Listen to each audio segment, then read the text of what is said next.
However, the finer details will be mapped out in terms of that process in itself, expected to kick off in about 2 weeks from now.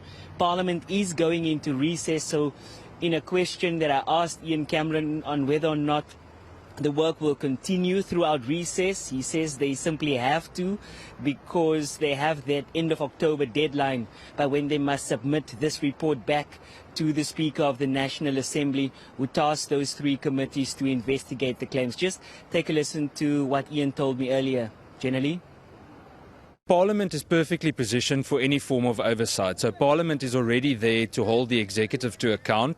Parliament is also, in my opinion, far more powerful in terms of making the necessary recommendations, but also making, implementing recommendations in terms of legislative or policy changes. And that's where we will also zoom into. Obviously, the Commission, we recognise that. It's important that it does what it needs to do. But Parliament has one other very specific, unique element which needs to be considered, and that is that we can continue with the oversight as time goes by. Remember, with the Judicial Commission, there's nothing that forces them to implement what is recommended, and we've seen that with previous commissions.